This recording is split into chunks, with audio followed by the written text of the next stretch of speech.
Hello everybody, welcome to the Florida Physique Report, episode number 18. I'm your host, John Hansen, and today is Friday, December 5th. And on today's show, we are going to be talking about the MPC Florida Sanction meeting, which takes place tomorrow, December 6th, out in Orlando, Florida. And that will decide the 2015 MPC schedule for next year. So the competition season is now over for 2014. And we will be discussing the 2015 schedule tomorrow at the Sanction meeting, and then we will have that whole new schedule up on floridaphysique.com under the MPC schedule on our website. So check that out for all the competitions that are coming up in the Florida area for 2015.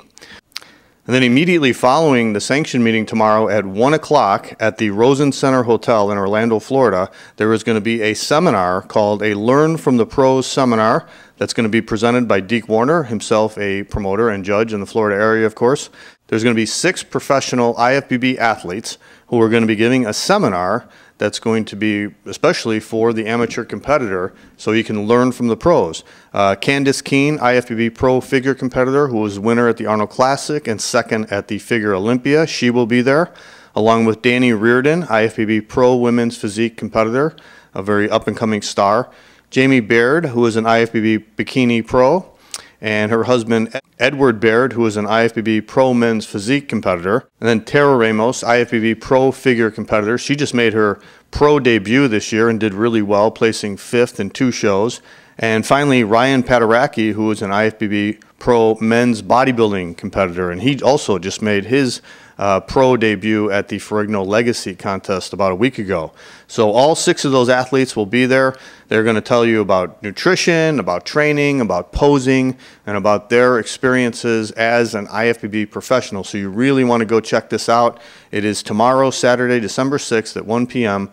Space is limited, and so you want to check that out. Go to Orlando, Florida tomorrow. We got the information on the Florida Physique website, so check that out. It's going to be really good. Our interview of the week this week is with Santiago Aragon, and Santiago Aragon was the winner of the welterweight class at the recent 2014 MPC Nationals in Miami, Florida. He's a very promising young 26-year-old bodybuilder. He had a great posing routine. He had a great physique. He was probably one of the most conditioned guys in the whole show. So we got a really, really good interview with Santi Aragon. He talks about his preparation for the show, his dieting. He talks about his background, the competitions he's won in before. And he also talks about his preparation for his posing routine, which was very, very good. One of the best posing routines of the night, a real classical posing routine, sort of along the lines of Lee Labrada and Bob Paris and the bodybuilders of the 80s and 90s. So really good interview with Santi Aragon. You definitely want to stay tuned for that. I also want to announce a new show that we've got coming up on the floridaphysique.com. It's called Bodybuilding Legends, and it's going to start next week. So the Bodybuilding Legends show will run pretty much on a weekly basis. We're going to try and get it going every week. Our first guest will be Chris Cormier, the real deal. Chris is in Tampa, Florida right now.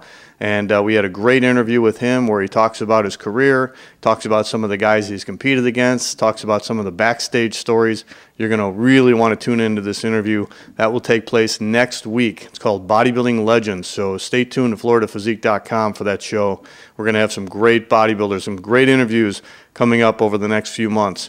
Guys from the 70s, the 80s, the 90s, and they're going to tell some really good stories, so it's going to be really, really good. I'm really excited about it as a bodybuilding fan, and I know you will be too. All right, so that's it for the Florida Physique Report. Stay tuned for our interview with Santiago Aragon coming up next, and we will see you guys next week.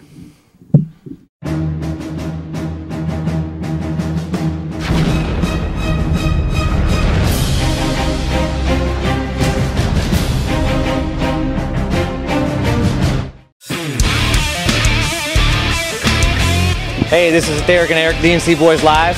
Come check us out, Tampa's leader in sports nutrition since 1996, DNCSupplements.com. Now serving 2 locations, DNC Supplements 54 in Lana Lakes.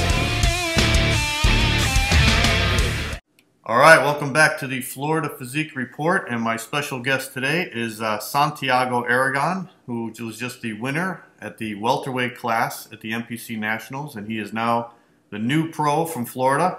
How you doing, Santi? I'm good, man.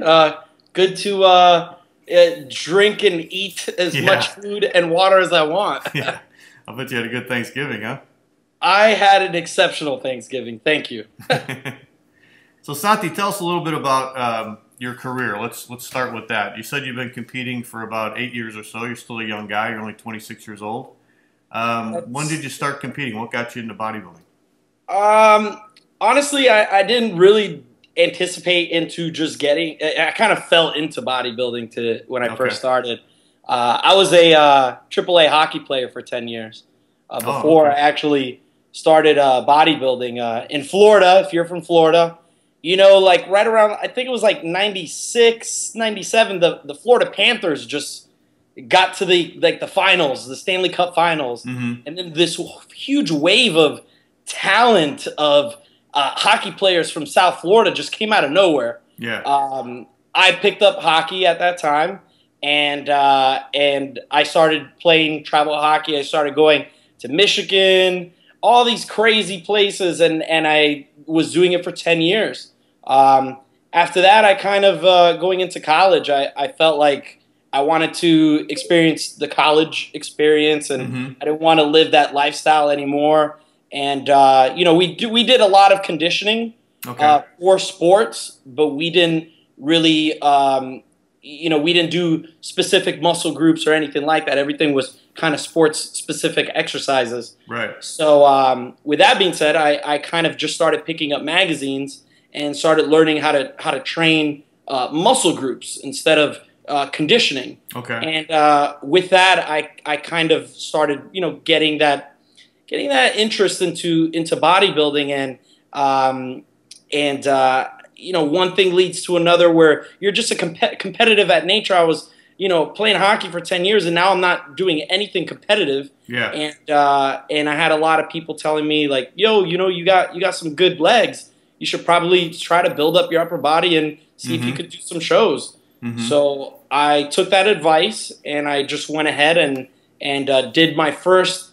It was an NGA show. Okay. It was in 2007, I think, and it was the NGA Florida Championships. It was in a high school. And I did the teenage class, and I did a novice class, and I won both of them. So after that, I'm kind of like, you know, maybe I should do teenage nationals next year. Yeah. So I did Southern States as a teenager, and I did the Mid-Florida Classic in the Open as a teenager. They didn't have a teenage class. But in the Open, I won all those shows, and then I did Teenage Nationals, and I won Teenage Nationals. You did? What year was that? That was 2000 and I'm going to have to say 2008 or 9. Okay. Yeah, I think it was 2008. I was 19. Okay. And I was with Aaron Clark. Oh, okay. He was competing at that time as a I mean, if you follow bodybuilding at all, Aaron Clark, he's a pretty notable 212 guy right now. And we were both teenagers competing, obviously in different weight classes, but at the same time. So, yeah, obviously he went and he did big things. And, you know, I kind of just stayed behind a little bit. And hopefully now, you know, I'll go ahead and I'll be competing against him in a couple of years. Did you win the overall at that, Santi? I did not.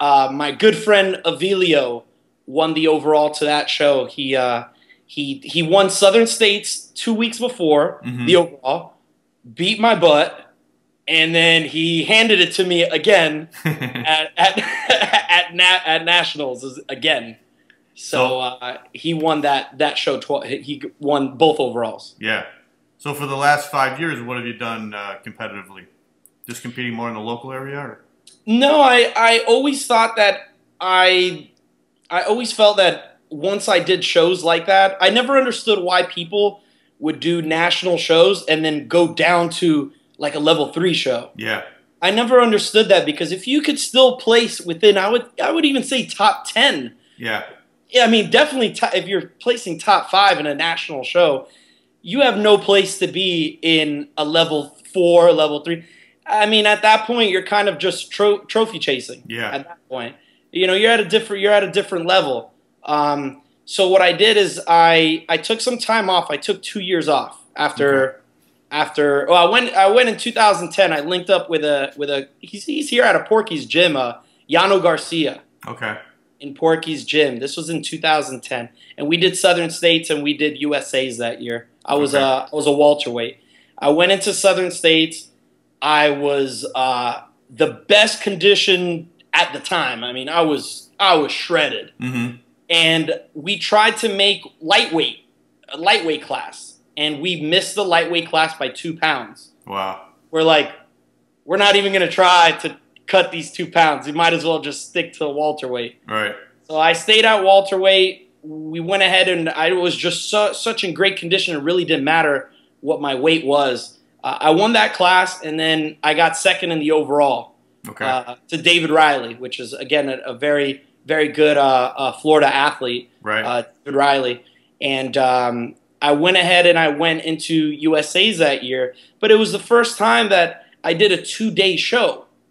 So I didn't really know. We were stumped on how to peak twice within 36 hours. Yeah. It's very tough and very stressful on the body to try to hold condition for 2 days like that. Yeah. And we missed our mark big time. I mean, I was a lot fuller than Southern States 2 weeks before, but the condition and the dryness was just not even close. Yeah. So it was kind of a letdown, but I was still happy with how I set a standard for my conditioning. So now I knew that I knew how to get there. Now I have to know how to stick with it for 2 days. Yeah. So at that point, then I took 2 years off. I took 2 years off. I went to school. Okay. I finished my schooling. I did EMT school. I went to paramedic school. I went through the fire academy. Okay. And then I decided that I had a part-time job at the time, and it's with this company called You Break I Fix. Mm-hmm. And again, it's big in South Florida and in Florida in general. We fix electronics. Okay. So I decided to open up a franchise with them, something completely aside from bodybuilding. Mm-hmm. So my focus was kind of in that for those 2 years. Once I was stable, then I said, it's time to get ready. Okay. It's time to get ready. I had no prep coach, though. Mm-hmm. Social media was kind of booming at that time. And I started posting up progress pictures and stuff like that. And one of my idols, Stan McQuay, came out of nowhere on social media and asked me if I was looking for somebody to prep me. Mm-hmm. And at first, in social media, you're kind of reluctant to believe whoever's on it because sometimes it's just a fake account. Right. And he called me up. And it was him. I mean, his voice is very Southern California. Right. You can't mistake it. And we linked up from there, and we haven't looked back. I mean, that's who I worked with this past year as well. And even with somebody that's so knowledgeable and so, I would say, high profile, it still takes even somebody like that a little bit of time to figure their client out. Mm-hmm. It's not going to come off of the first trial run. Sure. Definitely not. Right. And we learned a lot that last year in 2013. I did Southern States. I was hoping to come in. I came in as a middleweight. Okay. Came in. I was on stage at 180 pounds. I started my prep in January at 167 pounds. Wow. This man fed me. Fed me. I never did a prep like that before. I was literally dieting down, eating 4,000 calories. Wow, that's crazy. It took me like over an hour to eat every meal because it was just painful. It was very difficult. But he knew it was necessary for me to gain size. He has a very similar body. Mm-hmm. His interviews are the same thing, that they feed him a lot going into shows, which is good because we can both relate, a client and a trainer, we both can relate to the same type of metabolism and a body mechanism that we do, which makes it a lot easier. So I got on stage at 180. but my condition was not as good as 2010. But man, just my size was just on another level. Fullness was crazy. And I was very disappointed because I was hoping to win the overall to that show. And I got my butt handed to by Texador. Very good bodybuilder from South Florida as well. And I'm giving shout outs to all these great competitors here in South Florida. I mean, they're all so good. And, you know, and they've all, even though they've whooped my butt before, like it's them that helped me to where I'm at right now. So Texador, he took the overall of the entire show after he beat me in my class. He took the whole overall. He took the Masters overall too. And then I went to USA's and I got 6th. And again, I learned that it's probably not the best idea to do a show that is 2 weeks apart, especially if I have to travel. Especially, you know, with it's just very stressful. The meals and the flight. So I actually, after that, I really thought I was gonna just retire from bodybuilding. Oh, really? Yeah, I considered not competing anymore, and maybe just kind of concentrating on my business, and that's it. What changed your mind? The New Year's came around, and I was a lot smaller, but I was very much in shape. But I didn't have this good relationship with the gym. I felt like it, to the point where I don't want to do cardio and I don't want to eat clean because I was prepping for a show. I wanted to do it because I wanted to be healthy. And I wanted to do it because I wanted to do it, not because I'm on a deadline. So I felt like if I could create this relationship with the gym, that it'd be a lot easier for me to prep for a show, because the transition from being in shape the entire off season and then going into a prep would be a lot easier if I'm already in shape. So I experimented with that this year. At first, I was anticipating to actually do men's physique. Oh, really? Yes. With those legs? I was about 160. I mean, I was about maybe like 160, maybe like 163 before I started training really heavy again. And then I started sending pictures to Stan again. And Stan was very disappointed that I wanted to do men's physique. And he's like, well, if you want to do men's physique, you have to stop training shoulders. You have to stop training your arms, because those are like the first 2 things that always, you know, grow on me and get really round. So he's like, you have to stop training those. And I'm like, I'm not stopping training those. There's no reason to go to the gym then. So I kind of just kept it on social media that I was going to do men's physique, just to kind of mess with everybody and get in everybody's head. You know, a lot of people were disappointed, and a lot of people said, oh, that it was actually a good move. Mixed reviews.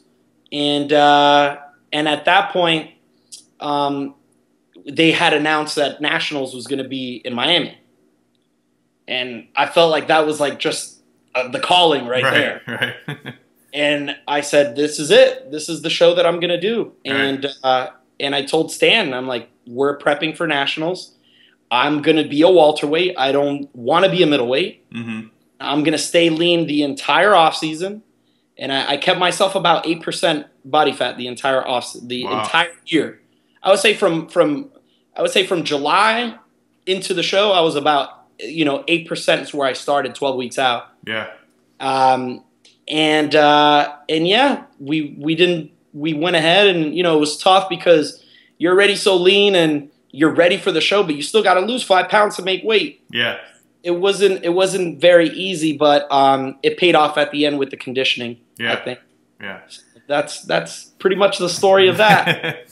Now, what was your mindset going into it, Santi? Because, you know, I watched that whole prejudging on Friday night, and I'll tell you, I think you came across as definitely one of the standouts, not only with your physique and your conditioning, but also your mental attitude. And you can tell when a competitor is ready and when they're ready to win, you know, and they have their attitude that I want to win the show. So did you have that feeling going into the show that this show is mine and this is going to be my time and I'm gonna get my pro card this time? I mentally psyched myself out the entire prep.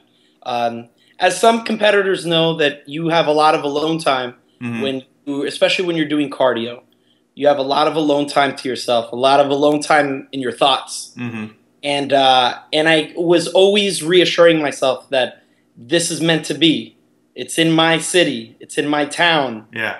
I'm here to defend just mentally psyching myself out the entire time. I mean, you see Phil Heath, and he gets on stage, and it's his stage. Yeah. He gets on stage, and you just feel that vibe that, you know, this is my stage. I'm bringing it. You have to take this away from me. Right. That's kind of the same mentality that I tried to bring into the stage, that, you know, I put in the work. Everybody else was trying to catch up to me the entire prep. Yeah. And that's why I kept posting pictures constantly, is because I wanted the competition to feel, and it sounds very arrogant. Yeah. It sounds very arrogant, but at the same time, we're competing. You know, that's the bottom line. You're doing this to win. Yeah. And you make a lot of good friends and a lot of great connections on the way. But if we're trying to break it down to the most simplest thing, is we're competing against each other. Yeah. And we're spending a lot of money to compete against each other. Right. And we're not getting a lot of money back. Right. So you have to make this count. Right. Right.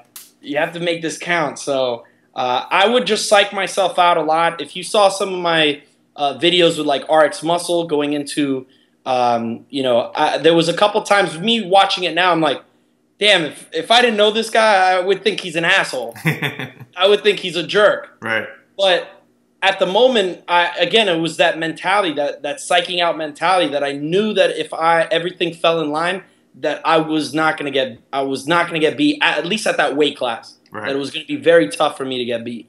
How did you feel Friday night after the prejudging was over? I had my moment. I had my moment as soon as I got off the stage. Oh, really? Yeah, I knew. Again, you have that alone time that you have when you're doing cardio. One of the feelings that I thought is, how am I going to feel, you know, after prejudging or after I get my pro card?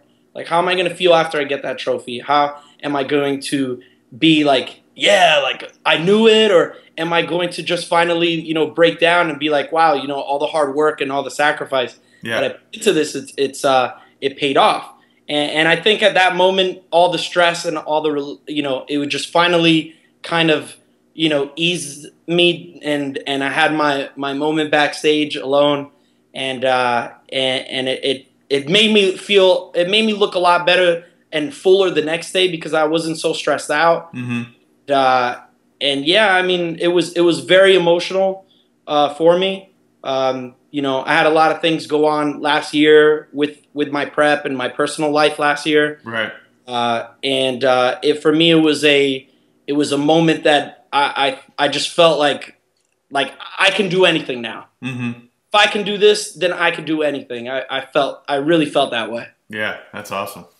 So I really want to talk to you about your posing, because I just wrote an article for RX Muscle about posing and about how a lot of guys now don't put any time into posing anymore, and we've lost a lot of those classical routines that I grew up watching, like from Bob Paris and Lee Labrada, and even going back as far as Muhammad McAway in the 80s. And you really had that same type of posing routine. You had that classical posing. So were you always a good poser, or was this something you really worked on, or what was your influence with that? My posing, okay. Posing is like a huge deal to me. Okay. Posing is one of the things that I take a lot of pride in, and it's something that I study, especially getting ready for a show. I obsess over routines. I obsess over it. I obsess over transitions. I obsess over the details. I really do look at all of that, and I feel like in a different perspective than other competitors do. It's something that I feel like even if a competitor comes in just a little bit better than you, if you know how to display yourself, you're going to beat them just on presentation alone. Yeah. So I would say that my inspiration as far as any type of routines go or any posing is always going to be Lee Labrada, hands down. Lee Labrada is just so fluid with his movements. It just looks so effortless how he moves from pose to pose. I mean, you could go through a 2.5-minute routine watching him, and if you actually count each pose, he's doing over 30 poses in one routine, and you won't even know that he's doing a pose to another pose to another pose. You just don't know. Right. And he does it again so effortlessly, and it comes so natural. And that was always something that always interested me was how he moved from pose to pose. And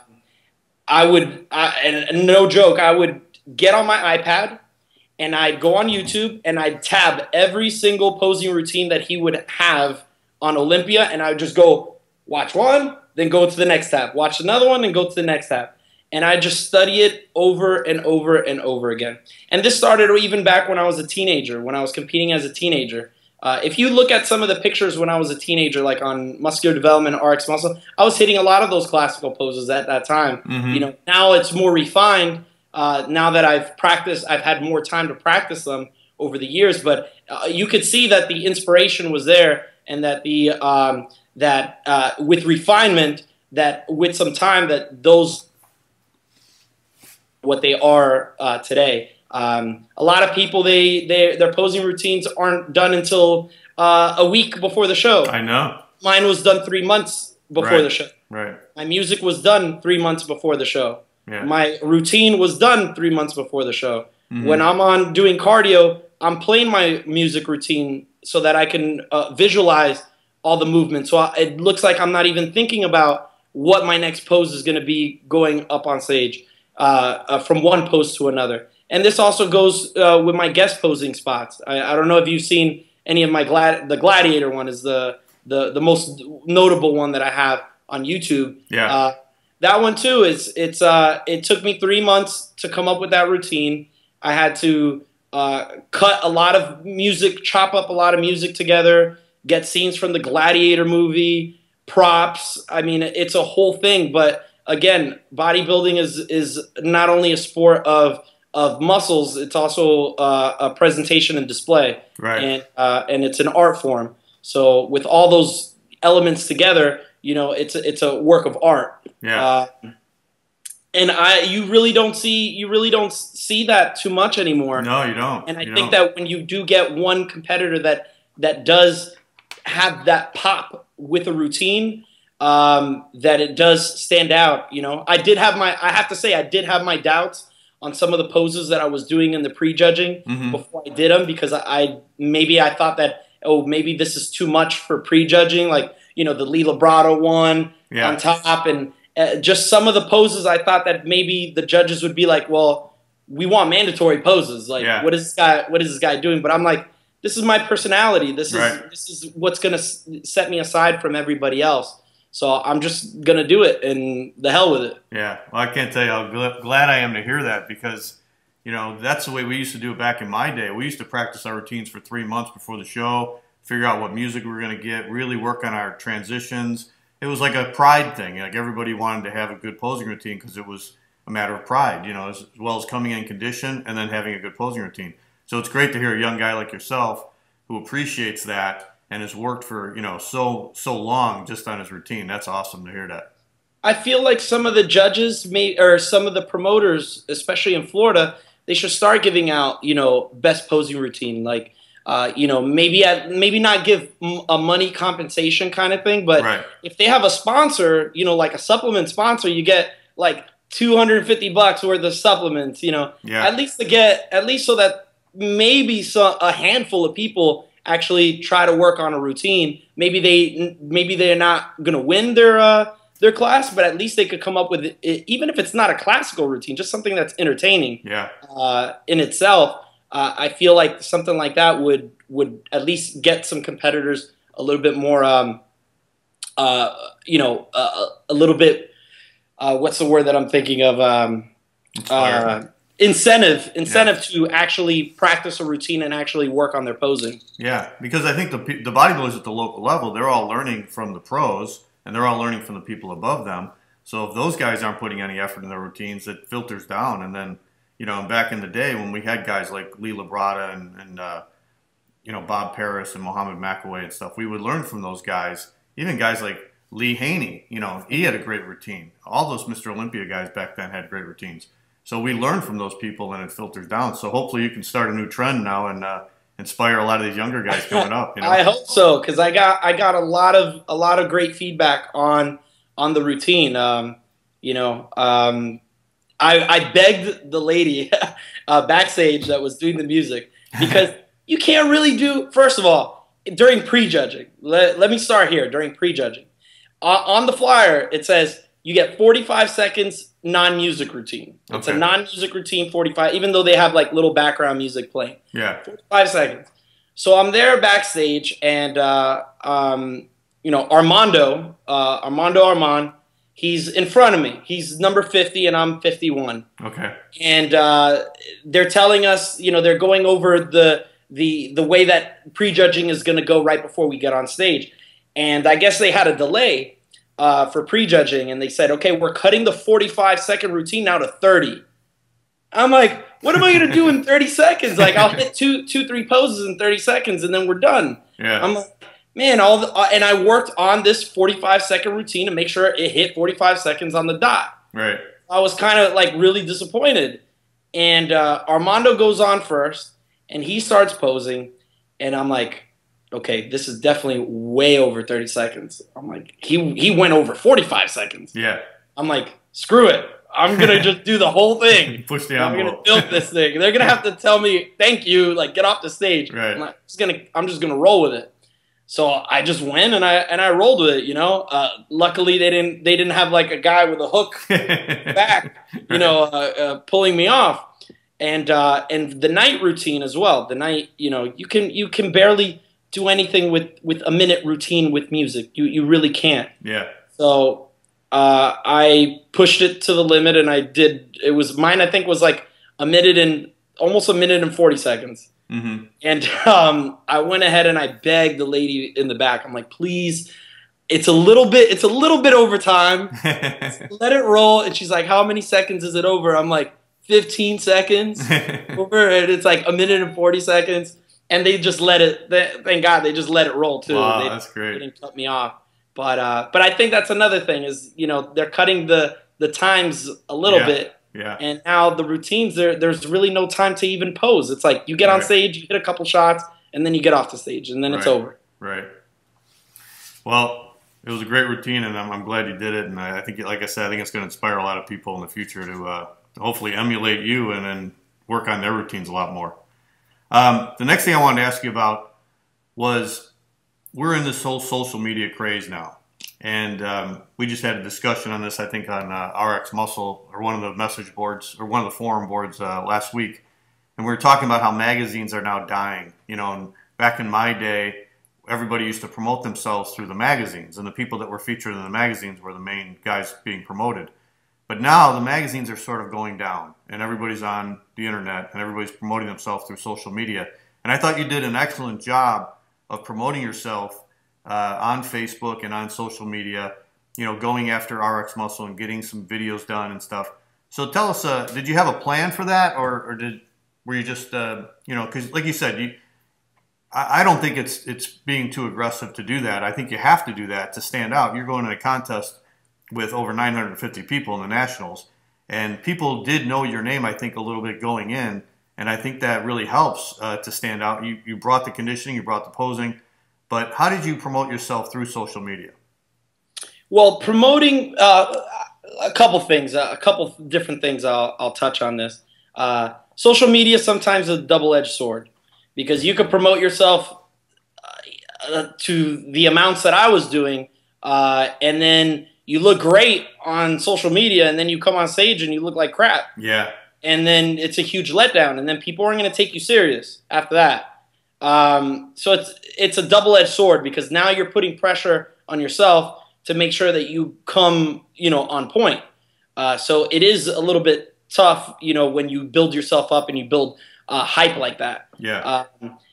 I like what you said. It's a huge field.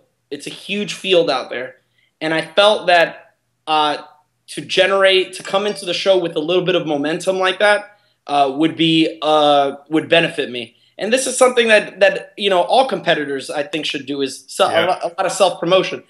There's so many competitors out there nowadays that no supplement company or anything is gonna go out. It's very rare that they're gonna just come out and knock on your door or send you an email saying, "Hey, we're interested in you." Mm-hmm. You got to be a go-getter. Mm-hmm. There's a lot of competitors out there, and if you're not that type of go-getter to go, make yourself known and try to send out emails and try to make contacts, nobody's gonna come after you.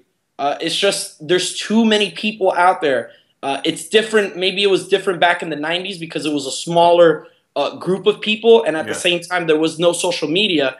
So you knew who was going to come into the shows. You knew who was, you just knew the top people that were going to come in. Yeah.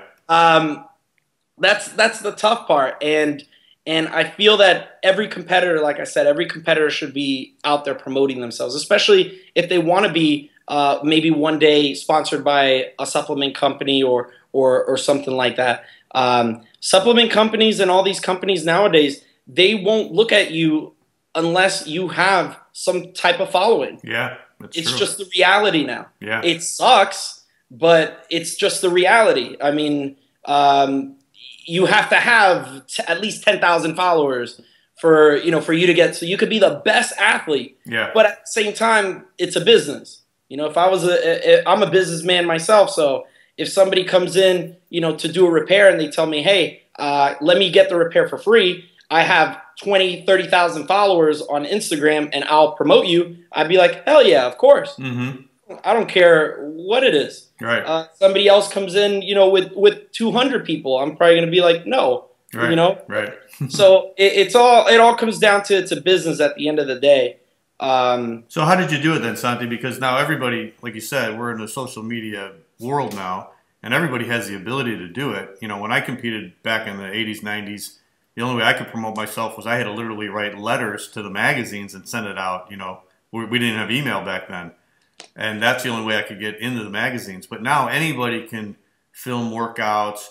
They can post stuff on, take pictures, take selfies, whatever, and they could post their pictures. So what was your method for helping to get your name out there?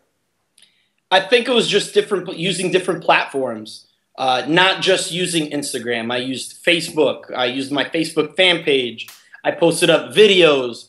I did a lot of progress pictures, but I also did a lot of stuff, a lot of workout stuff, like different exercises that I like to do to generate some interest. Because you could generate hype, but at the same time, people aren't going to follow you because they're not interested. They may not be interested in bodybuilding per se, but they're interested in, hey, he has good arms. What does he do to build his arms? And then you post up a video about of a certain exercise that maybe is not very conventional, like bicep curls. Everybody does bicep curls. But if you do something that maybe you do with a twist to it and you video it and post it up, that generates interest instead. Right. Different things like that. I mean, with competitors, I was always posting up things about food and nutrition. It's just kind of making yourself well-rounded in your posts, I think, is very important. And this is on Instagram and Facebook, right? Instagram and Facebook. I also used a lot of, I posted up a lot of my progress pictures on the forums. RX Muscle, Muscular Development. Yeah, I used all these platforms to try to get myself out there and be critiqued. I want to be critiqued. Yeah. I want to, I had a lot of times where I would be critiqued by like Justin Compton and Jose Raymond. Like these people are very well-known people, and that really helps when you're being critiqued by the best in the world. Yeah. I also think that YouTube is also another great platform. Something that I've been slacking on big time, but YouTube is another very good platform for that. Also doing interviews like this. Interviews like this, it really helps. I did an interview the other day with Aussie Muscle Radio. So I think it's expanding your your crowd a little bit is also very, very big. So I just think that you have to start small, obviously, and then you just build yourself up from there. And you just constantly have to be posting, things. You can't slack off. Every day I post I try to post at least like 5 things a day. Wow. To keep up with it. Did it grow a lot this last year, Santi? What is it? Did it grow a lot this last year? It grew a substantial amount this past year. I mean, I probably started in the beginning of the year, maybe with maybe 4,000 followers, and now it's getting into the 20,000s. And then on Facebook, my fan page, it's up to like 20,000 as well. So it's slowly building, but over time, it's just going to keep building from there. I think also it's the quality of your posts and the quality. It's not only about followers, but it's also the quality of the visibility. You could have 100,000 followers, but only 200 people like your stuff. Yeah. I mean, if we're playing a percentage game, that's not very good. Right. So you have to also post things that interest your followers. Right. So whether it's training or diet and nutrition or even motivational, posts is also big. Yeah, I like what you said too about also going on the message boards like Muscular Development and RX Muscle, and Definitely. a lot of people don't do that. They'll just stay with the Instagram, the Facebook, but they won't go on the message boards and get themselves out to the bodybuilding community. Yeah, you need to make connections like that because exchanging ideas, and that's big on the forums. It's pretty much exchanging ideas and seeing what other people think about a topic. Different opinions. You can't do that on Instagram, or people don't really debate stuff on Instagram. Right. You usually have that on the forums. The debates. Some of them are a little ridiculous. Yeah. And some of them are actually well thought out. And you could get really into any kind of topic that you want. RX Muscle has everything from training to the nutrition portion. They have pretty much any kind of topic that you want to debate or start a topic too. Yeah. Okay, Santi. Now you just had this big win. So what's going to be next for you? I'm assuming you're going to go into the 212 division. So as a welterweight, you probably need some time to grow a little bit and get bigger. Are you going to do anything in 2015, or are you going to wait? I'm not sure yet. I mean, I need to see where my weight is by, I would say, mid next year to kind of make a call with that. Yeah. Today I'm gonna have like a conference call with Stan and kind of see what our game plan is. I know that I'm not supposed to be a welterweight, which is what a lot of people are like. Well, now he has to grow so much to be I'm not supposed to be a welterweight. Last year I was 180 pounds on stage. Yeah. And I bet that my condition, I was ready for the show with the striated glutes and everything at 175. I was ready to go. But I knew that if I wanted to wipe the stage clean, and I wanted to ensure that there was no freak that was going to come in. Yeah. I knew that to be safe on the safer route, I had to drop to the welterweight, which Stan hated, by the way. Yeah. But I'm not supposed to be a welterweight. Right now I'm almost touching 190 already, and it's a week after the show, and I still have a six pack. So my body was not meant to be that light to begin with. Yeah.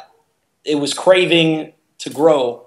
So we're using this time right now to kind of catch this rebound and to utilize these hashtag gains right now. And everybody, I just keep posting it on. It's just an ongoing joke on Instagram. Is every time I post up a cheat meal, I'm just gains. Hashtag gains. Every time. So I'm just utilizing this time to kind of grow. And as long as my my midsection and everything is in check, I'm going to keep pounding as much food as I possibly can to catch this rebound. Based on how these next 8 weeks go, which is what we planned on doing as far as a rebound phase, we're just going to kind of relax a little bit. Okay. Kind of let my body recover a little bit because it was a very stressful prep. Yeah. You know, I have a little bit of aggravating, you know, I wouldn't say they're injuries. Yeah. But at the same time, if I want to progress into this 212 class, I need to make sure that I'm as healthy as possible.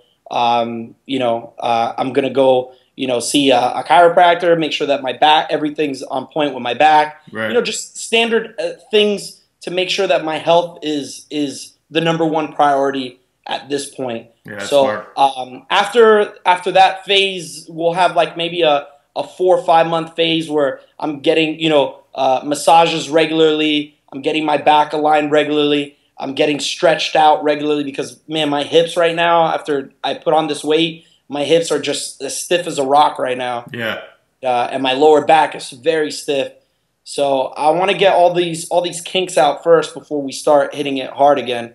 I'm anticipating, to be honest, something around, realistically, maybe the end of 2015 after the Olympia, to kind of sneak into a show right after the Olympia when everybody's tired and they just want to eat you.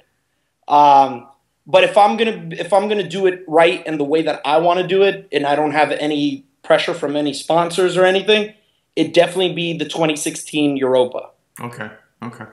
Which will be in Orlando. Right. That is a perfect 212 show to do a pro debut. Yeah, and I agree. It's in Florida. Yeah. It's right up my alley. Right. And I think starting something like that at a show like that, and it's kind of early in the year. I think it's like April. April. It gives me plenty of time to make improvements going all the way into the year. Right. And you know, I don't expect to come in at 200 pounds shredded. I'm thinking right around maybe like 185, 190. Mm-hmm. If I could match this condition that I brought to nationals at like a 185, 190, and then between shows, you know, I could put on rebound and put on maybe 2 or 3 pounds here, mm-hmm. 2 or 3 pounds here, and just progressively getting better from one show to another. Right. I think that is the best way of doing it, and doing kind of like what Jose Raymond does. That he does shows the entire year. Right. And he just gets better and better and better until he gets to the Olympia, and then he's phenomenal. Right, right. So if I use something like what he does, I think that it would work out. You know, and this is not a race. I'm still young. You're still young, right? Even if I come in 2016, I'll still be 29. Right. So I have plenty of time. And these guys are, I mean, look at Dexter Jackson. He's well into his 40s. Yeah, almost 50. He's still getting better. Yeah, yeah. So time right now it's not a race. Right.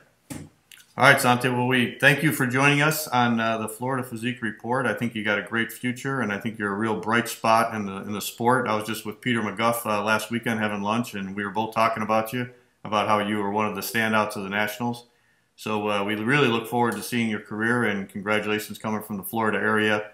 I think it's a great win, and we wish you the best in your career. And thanks for joining us again. Thank you very much. I hope that the next time I do an interview, it's because I got a pro win. Right, right. It will be. All right, my man. Thank you very much. Okay. Bye.